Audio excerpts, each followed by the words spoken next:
रुपयाच्या मेलोडी चॉकलेटमुळे दोन देशाचे पंतप्रधान खूपच फेमस होतात।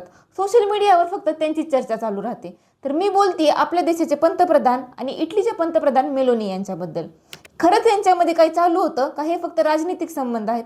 जाणून घ्या आमच्या या व्हिडिओमधून। तर झालं असं 2023च्या G20 समिटमध्ये मेलोनी आणि मोदी यांचा एक सेल्फी समोर आला।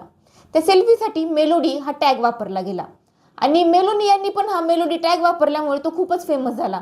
सगळीकडे फक्त मोदी आणि मेलोनी यांची चर्चा होऊ लागली। Hello from the Melody team.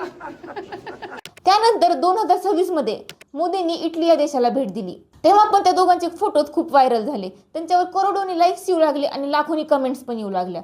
त्यांच्यावर दोघांवर खूप साऱ्या मीम्स पण बनल्या।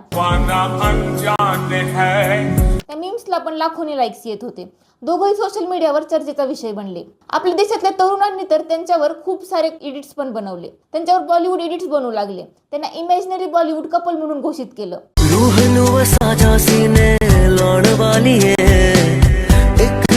त्यांच्या दोघांचे फोटोज घेऊन त्यांना बॅकग्राऊंडला बॉलिवूड गाणे पण लावले जाऊ लागले। रोमॅन्टिक कॅप्शन्स टाकले जाऊ लागले। त्यामुळे हे दोघं सोशल मीडियावर खूपच जास्त फेमस झाले। जेव्हा मेलोनीने मोस्ट फेमस कपल हा जो टॅग त्या दोघांना मिळाला होता त्याबद्दल मेलोनी पण बोलल्या, त्यानंतर ते खूपच व्हायरल झाले। आपल्या देशातल्या तरुणांनी तर हद्दच करून टाकली।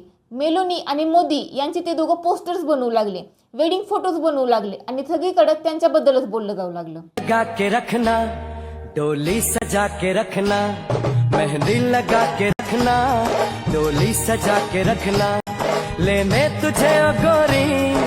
पण हे सर्व काही असलं तरी एक गोष्ट ऑब्झर्व करण्यासारखी आहे। गेल्या 26 वर्षापासून कोणत्याही पंतप्रधानांनी इटलीला भेट दिली नव्हती। पण मोदी हे असे पहिले पंतप्रधान ठरले ज्यांनी 26 वर्षांनी इटली या देशाला भेट दिली। पण याच्या मागे पण एक स्पेसिफिक कारण आहे। कारण युरोपमध्ये इटली हा खूप फेमस देश आहे। भारताला जर आपले व्यापारिक संबंध चांगले करायचे असतील तर इटली सोबत मैत्री करावीच लागेल। त्याच प्रकारे युरोप आणि भारत या दोघांना पण चीनवर जे अवलंबून आहे दोघं देश ते त्यांना कमी करायचं आहे। त्यामुळे ह्या दोघांनी जर मैत्री केली तर ते चीनवर अवलंबून राहणार नाहीत। त्याच प्रकारे इटलीला पण मोठी बाजारपेठ, ग्राहक, उद्योग यांची खूप गरज आहे। त्याच्यामुळे ते भारतासोबत मैत्री वाढवत चाललेत। त्याच प्रकारे आपल्या देशातल्या जी नर्स आहेत, कामगार आहेत, त्यांना जी कामाची गरज आहे ते इटलीला जाऊन पूर्ण होऊ शकते। त्यांना चांगला रोजगार मिळू शकतो। त्याच्यामुळे पण भारत इटली सोबत मैत्री वाढवतच चाललाय।